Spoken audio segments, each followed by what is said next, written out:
नमस्कार दोस्तों, कैसे हैं आप सभी लोग। मैं आशा करता हूं कि आप सभी ठीक होंगे। डीपीएफ 50 महीने हो गए हैं, लगभग 4 साल क्रॉस हो चुके हैं। उसके बावजूद भी सभी टेक्नीशियन के लिए डीपीएफ जो है वो सर का दर्द बना हुआ है। अब ये जो डीपीएफ है ये क्यों सर का दर्द बना हुआ है, क्यों हम लोग आज भी सिंपल से सिस्टम को रिपेयर या उसकी प्रॉब्लम सॉल्व नहीं कर पा रहे हैं, यही आज हम लोग इस वीडियो में देखेंगे और जानेंगे। दोस्तों, वीडियो को मैं डिटेल में समझाऊंगा आपको कि क्यों आपको डीपीएफ को लेके प्रॉब्लम आ रही है। आगे बढ़ने से पहले एक और थोड़ा सा मैं गलतफहमी सब लोगों की दूर कर देना चाहता हूं, वो ये कि डीपीएफ और डीईएफ ये दोनों अलग सिस्टम है। यानी यूरिया अलग सिस्टम होता है और डीपीएफ अलग होता है। तो अगर आपके डीपीएफ की लाइट आ रही है तो यूरिया मत भरवाइए, यूरिया की प्रॉब्लम अलग है। मुझे रेगुलर कॉल आते हैं कि सर डीपीएफ की लाइट आ रही है, यूरिया भरवा दिया, उसके बावजूद भी सेम प्रॉब्लम है। ऐसा मत कीजिए, दोनों सिस्टम अलग हैं। अगर आप चाहते हैं कि हम डीईएफ के ऊपर एक डिटेल वीडियो बनाएं तो नीचे कमेंट में डाल दीजिएगा।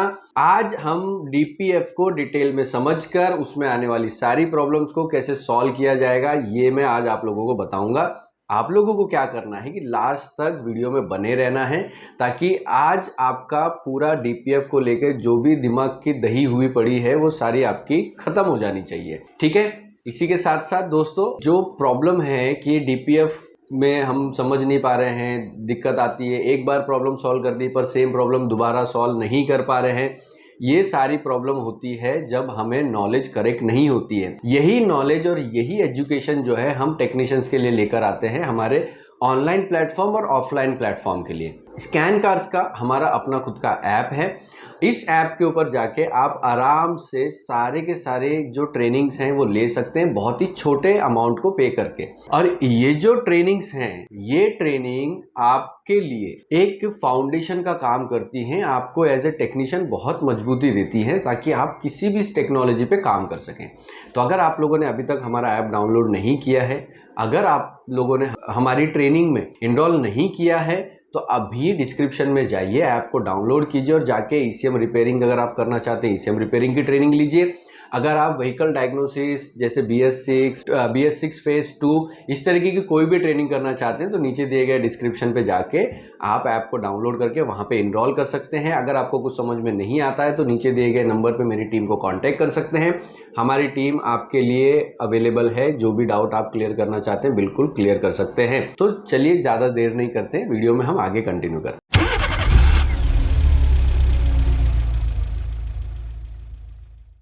तो सबसे पहले समझ लेते हैं सिंपल टर्म्स में, मैं ज़्यादा टाइम नहीं लूंगा क्योंकि हो सकता है कि आप लोगों ने BS6 की ट्रेनिंग ली हो, आपने बहुत सारी वीडियो देखी, आपको ये तो पता ही होगा कि डीपीएफ क्या करता है, लेकिन मैं सिंपल टर्म्स में समझाता हूँ। देखिए, BS6 जो नॉर्म है हमारा, डीपीएफ जो है वो सिर्फ BS6 गाड़ियों में होता है या BS6 फेज 2 गाड़ियों में।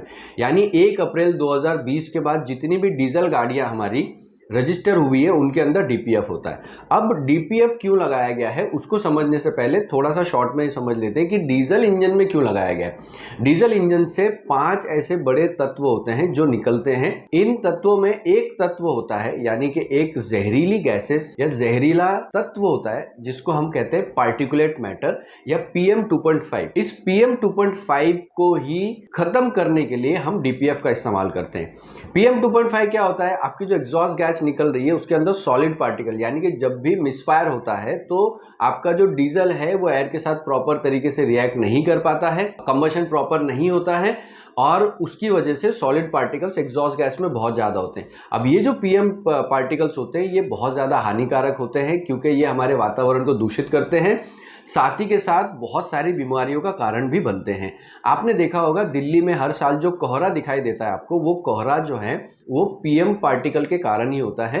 हालांकि इसका पूरा का पूरा सोर्स हमारी गाड़ियां ही नहीं होती हैं, और भी बहुत सारे सोर्स जो हैं वो PM 2.5 पार्टिकल के होते हैं, लेकिन गाड़ियों में से भी बहुत ज़्यादा इसको यूज़ किया जाता है। जैसे कि आप जानते हैं कमर्शियल व्हीकल में डीजल का ज़्यादा चलन है, पैसेंजर व्हीकल में भी डीजल का ज़्यादा चलन था 2020 के पहले, लेकिन अब धीरे धीरे जो है डीजल कम हो रहा है, लेकिन कमर्शियल में बहुत ज़्यादा यूज़ किया जाता है डीजल इंजन को। तो उस पार्टिकुलेट मैटर को डीपीएफ के फिल्टर के अंदर हम जमा करते हैं और जमा करने के बाद में एक रीजनरेशन की प्रक्रिया जो कंट्रोल यूनिट ऑटोमेटिकली करना चाहिए उसके जरिए वो उसको खत्म कर देते हैं, यानी कि इवेपोरेट कर देते हैं, भस्म कर देते हैं। इससे क्या होता है, जो पार्टिकुलेट मैटर यानी PM 2.5 जो आपके एटमॉस्फेयर में जाने वाले थे वो नहीं जाते हैं और जो प्रदूषण है वो बच जाता है। यही है मकसद डीपीएफ का। अब डीपीएफ क्लियर हो गया, अब समझ में लेते हैं कि रीजनरेशन क्यों जरूरी है। अब देखिए सिंपल समझिए, जब डीपीएफ में जो छोटे छोटे कण हैं वो उस फिल्टर के अंदर आके जमा होते हैं तो जमा होने के बाद में उन्हें निकालना तो जरूरी है, क्योंकि जिस तरह से आपके इंजन को सांस लेना प्रॉपरली, यानी हम लोग थ्रॉटल हो गया, EGR हो गया, इसको जो हम क्लीन करना जरूरी है टाइम टू टाइम, उसी तरह एग्जॉस्ट लाइन को भी पूरी तरह क्लीन होना जरूरी है, क्योंकि सांस लेना जितना जरूरी है उतना ही पाचन क्रिया भी हमारे लिए जरूरी होती है। तो इंजन के लिए एग्जॉस्ट सिस्टम भी क्लीन होना चाहिए। अब जब पार्टिकुलेट मैटर जो है वो डीपीएफ फिल्टर के अंदर आके जमा हो जाते हैं तो एक सीमा के बाद में वो इतने ज्यादा हो जाते हैं कि जो एग्जॉस्ट गैस है हमारी बाहर नहीं निकल पाती है, और इसी कारण से हमारा जो आपने देखा होगा लो पिकअप हो जाता है, जो परफॉर्मेंस जो थ्रस्ट होता है इंजन को वो नहीं मिल पाता, इंजन का टॉर्क रिड्यूस हो जाता है, यानी एग्जॉस्ट गैस जो है वो पूरी तरह से बाहर नहीं निकल पाती। और जब एग्जॉस्ट गैस बाहर नहीं निकल पाती है तो आपके लो पिकअप की प्रॉब्लम आती है और आपको एक MIL दिखाई देता है जो आप लोग यहाँ पे स्क्रीन पे देख पा रहे होंगे। ठीक है, ये जो MIL है ये इंडिकेट करता है कि आपका जो डीपीएफ फिल्टर है वो भर गया है, अब उसको रीजनरेट की जरूरत है। लेकिन ये तो तब हो गया जब वो तय सीमा से ज्यादा भर चुका है। देखिए किसी भी सिस्टम में एक थ्रेशोल्ड होता है, एक अबव थ्रेशोल्ड होता है और एक बिलो थ्रेशोल्ड होता है। अबव थ्रेशोल्ड यानी कि समझ लीजिए कि उसमें एक थ्रेशोल्ड रखा गया 15 ग्राम का। अब अगर 15 ग्राम से ज्यादा सूट मास उसमें भर जाएगा तो आपकी लाइट आएगी। लेकिन मैं आज आपको एक चीज बताना चाहता हूं जो शायद आप लोगों को नहीं पता होगा। डीपीएफ जब लगाया गया है तो कंट्रोल मॉड्यूल के अंदर यानी आपके ECM के अंदर एक फंक्शन दिया जाता है जिसको कहते हैं ऑटोमेटिक रीजनरेशन। ऑटोमेटिक रीजनरेशन का मतलब क्या है, क्योंकि इंजन जितना चलेगा वो रेगुलरली सूट मास जो है ना उसके अंदर जमा होता जाएगा, और ये ECM को भी पता है और कंपनी को भी पता है। इंजन जब चल रहा है तो एग्जॉस्ट भी आ रही है और एग्जॉस्ट गैस के अंदर सूट मास भी है। अब सूट मास कंटिन्यू डीपीएफ के अंदर आपका भर रहा है तो ऐसे में आप गाड़ी कैसे चला पाएंगे। इसीलिए हमारे जो इंजीनियर्स हैं उन्होंने क्या किया है कि ECM के अंदर एक सिस्टम दिया है जिसको कहते हैं ऑटोमेटिक रीजनरेशन। ऑटोमेटिक रीजनरेशन कैसे होता है, आपने देखा डीपीएफ के आगे और पीछे दो जगह पर दो डिफरेंशियल प्रेशर सेंसर लगे होते हैं, DPS भी कहते हैं उसको। ये जो प्रेशर सेंसर हैं वो ECM को कंटिन्यू ये इनपुट दे रहे होते हैं कि डीपीएफ कितना भर चुका है, क्योंकि जो आपका इनलेट वाला प्रेशर है, इनलेट वाला और आउटलेट वाला, या फिर आप अपस्ट्रीम बोलिए या डाउनस्ट्रीम बोलिए, अपस्ट्रीम वाला जो प्रेशर है वो सही कंडीशन में डाउनस्ट्रीम वाले प्रेशर के साथ में मैच करना चाहिए। लेकिन होता क्या है कि जब आपका डीपीएफ भर जाता है तो अपस्ट्रीम का जो प्रेशर है वो डाउनस्ट्रीम के प्रेशर पे लो हो जाता है, यानी इसी से ECM पता लगा लेता है कि आपका जो डीपीएफ सूट मास कितना भरा है। अब इसी वजह से ये कंटिन्यूसली मॉनिटर करता रहता है, तो उसमें एक फंक्शन दिया होता है जिसको हम कहते हैं automatic DPF regeneration. Automatic DPF regeneration कैसे होता है वो समझा देता हूं। इंडिया के बाहर 2015 में यूरो 6 लागू हो गया था। 2015 से लेकर 2020 तक इंडिया में आते आते इसको 5 साल लगे और पूरी दुनिया में डीपीएफ जो है यूज हो रहा था। इंडिया के बाहर कंडीशंस कैसी हैं कि रोड लंबी होती है, ट्रैफिक उतना ज्यादा होता नहीं है, तो अगर ECM को, आपके कंट्रोल यूनिट को 15 से 20 मिनट मिल जाए रेगुलरली एक सर्टेन स्पीड पे चलाने के लिए, तो वो डीपीएफ को कंटिन्यू रीजनरेट करता रहता है और आपका डीपीएफ कभी भरता नहीं है। इसको कहते हैं ऑटोमेटिक रीजनरेशन। लेकिन इंडिया में ये नहीं होता है। इंडिया में क्या होता है, क्योंकि इंडिया में रोड कंडीशंस देखें, अगर हम ट्रैफिक्स देखें तो कहीं भी ऐसा नहीं है कि हम एक सर्टेन स्पीड पर हम अपने इंजन को चलाएं जिससे कि ECM ऑटोमेटिक रीजनरेशन कर सके। दूसरा एक बड़ा कारण क्या है कि जो ड्राइवर है वो हमारे इतने मैच्योर नहीं है। हमारे ड्राइवर को बहुत ही कम एक्सपर्ट ड्राइवर होते हैं जिनको ये पता होता है कि एक सर्टेन स्पीड पे रखने से माइलेज अच्छी मिल जाती है।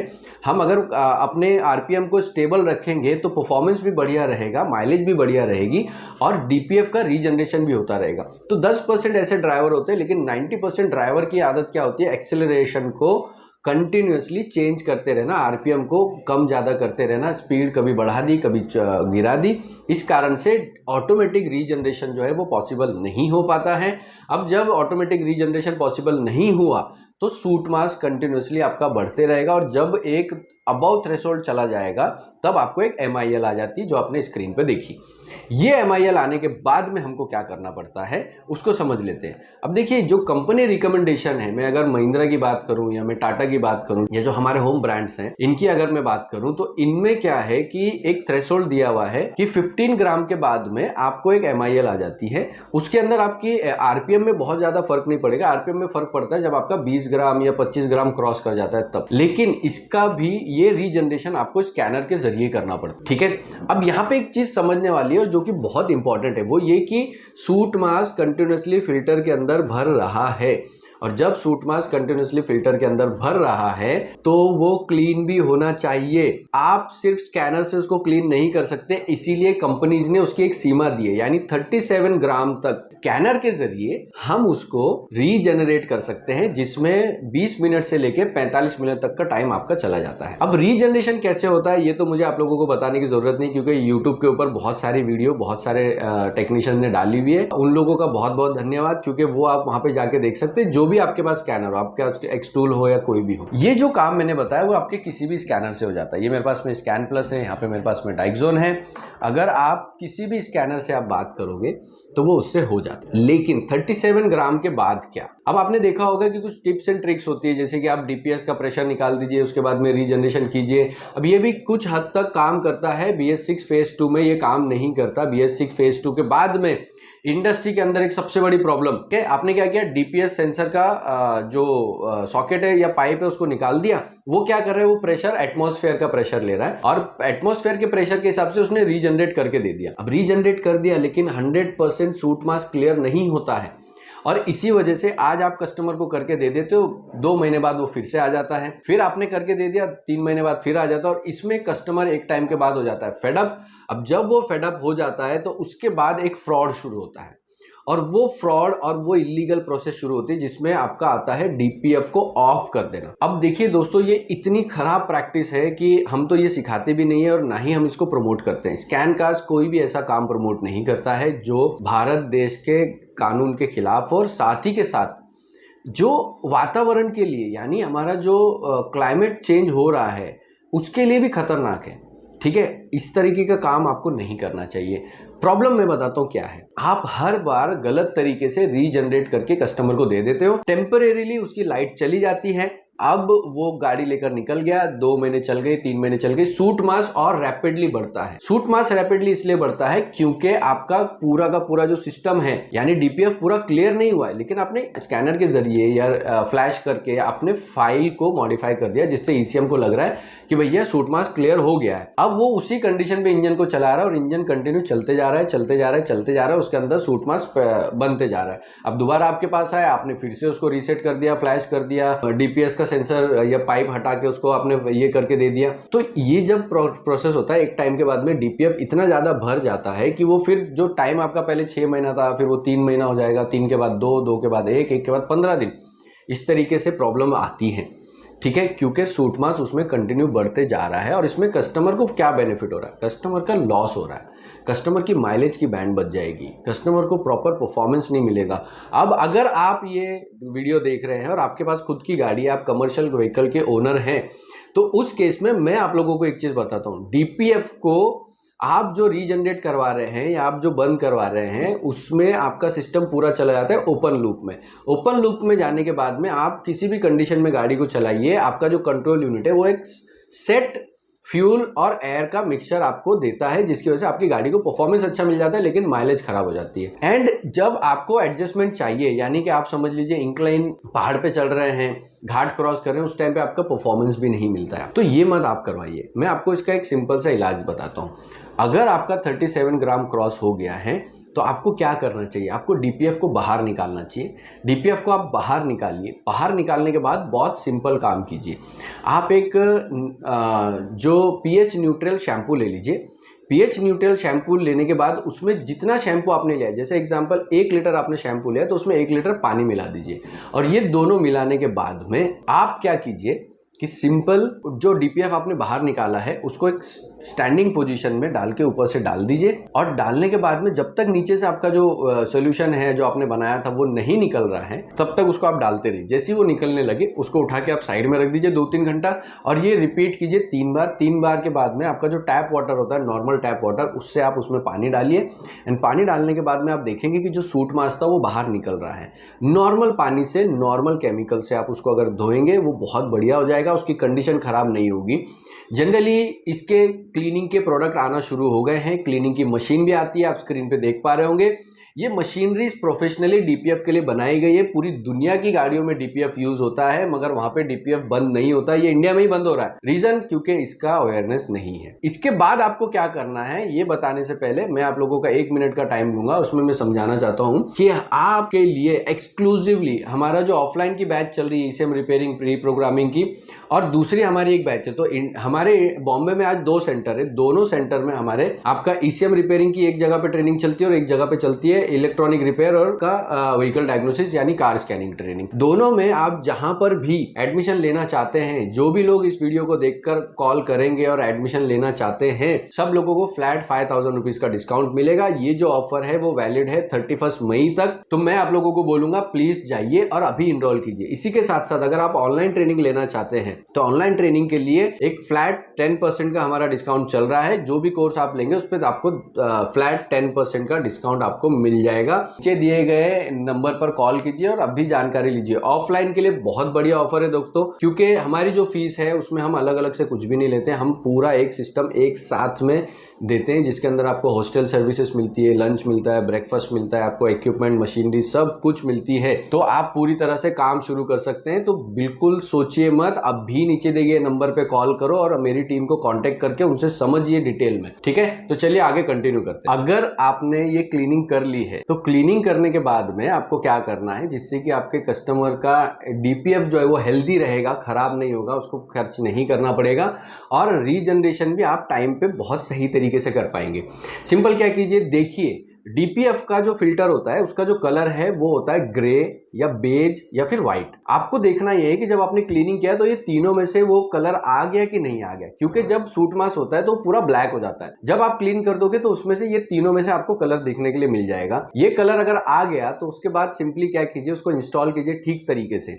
इंस्टॉल करने के बाद में सबसे पहले रीड फॉल्ट कोड कीजिए। रीड फॉल्ट कोड करने के बाद देखिए कि कोई फॉल्ट कोड तो नहीं है। अब एक चीज याद रखिएगा, डीपीएफ की रीजनरेशन करने के लिए हर कंपनी का अलग अलग अपना सिस्टम होता है, लेकिन उसमें एक कॉमन बात जो है, जो इंपॉर्टेंट है, सबके लिए कॉमन है, वो ये कि इंजन सिस्टम के अंदर कोई भी आपका करंट में circuit related, sensor actuator related, wiring related किसी भी तरीके का कोई भी फॉल्ट कोड नहीं होना चाहिए। अगर वो फॉल्ट कोड है तो आपका फर्ज बनता है कि पहले जाके आप उस फॉल्ट कोड को क्लियर करें, उसके बाद रीजनरेशन ट्राई करें, क्योंकि रीजनरेशन होगा नहीं, बीच में स्टॉप हो जाएगा या फिर स्टार्ट ही नहीं होगा। ठीक है, इसके बाद में फॉल्ट कोड जो भी टेम्परेरी में बना है उसको आप डिलीट कर दीजिए, एकदम नील हो गया। वहां पे आपके जो फॉल्ट हैं वो सारे सूट मास से रिलेटेड होने चाहिए जो हमें पहले आ रहे थे, उसके अलावा और कोई भी फॉल्ट कोड सर्किटरी रिलेटेड नहीं होना चाहिए। ये होने के बाद में आप सिंपली जाइए स्कैनर से, आपको जो स्टेप्स बताया जाता है आप देखते हो वहाँ पे आपको 10-12 पैरामीटर आते हैं, वो सारे पैरामीटर आपके ओके होने चाहिए। उसके बाद में आपको एग्जीक्यूट का बटन आ जाता है, एग्जीक्यूट के बटन पे क्लिक कीजिए और आराम से जो आपको नॉर्मली पहले जो आपको रीजनरेशन के लिए टाइम लगता था 45 मिनट 30 मिनट, अब वो ज़्यादा 10 या 15 मिनट लगेगा या 20 मिनट लगेगा। जैसे ही वो रीजनरेट हो गया, रीजनरेट करने के बाद में आप स्कैनर को डिस्कनेक्ट कर दीजिए। देखिएगा कि आपकी लाइट चली गई। अगर आपकी लाइट नहीं भी गई है कोई प्रॉब्लम नहीं है। स्कैनर को डिस्कनेक्ट करने से पहले बस क्या कीजिए कि आप ये देखिए जो हमारे फॉल्ट कोड थे वो इरेज हो गए हैं या नहीं हो गए, और डेटा स्ट्रीम में जाके देखिए कि जो सूट मास है पहले कितना दिखा रहा था और अभी कितना दिखा रहा है। तो 2-3 ग्राम अगर आ गया है तो कोई प्रॉब्लम नहीं है, वापस से रीजनरेट को एग्जीक्यूट मत कीजिए। अब स्कैनर को आप डिस्कनेक्ट कर दीजिए, इग्निशन को ऑफ कर दीजिए। याद रखिए जब भी आप डीपीएफ रीजनरेट करते हैं आपको मिनिमम 10 मिनट जो है ना आपके रीसेट होने के लिए समय देना पड़ेगा, और ये समय अगर आपने दे दिया तो उसके बाद में आपका जो डीपीएफ है वो समझ लीजिए कि हो सकता है साल भर तक आपका कस्टमर जो है ना डीपीएफ रीजनरेशन के आपके पास में नहीं है। उसके बाद में ये रेस्ट जो आपने दे दिया, रीसेट होने का टाइम दे दिया, इसके बाद आप सिंपली इंजन स्टार्ट कीजिए। इंजन स्टार्ट करके आप एक लंबा ट्रायल लीजिए। लंबा ट्रायल इसलिए ज़रूरी कि अगर कोई एरर बनने वाला भी है तो वो वहाँ पर आ जाएगा। आप कस्टमर को बिठाइए, देखिए कि जो पिकअप वाली प्रॉब्लम थी उसमें कितना डिफरेंस आया है, साथ ही के साथ कोई फॉल्ट कोड एक्स्ट्रा तो नहीं बन रहा है, कोई MIL तो नहीं आ रही है। ये होने के बाद में आप कस्टमर को गाड़ी दे दीजिए।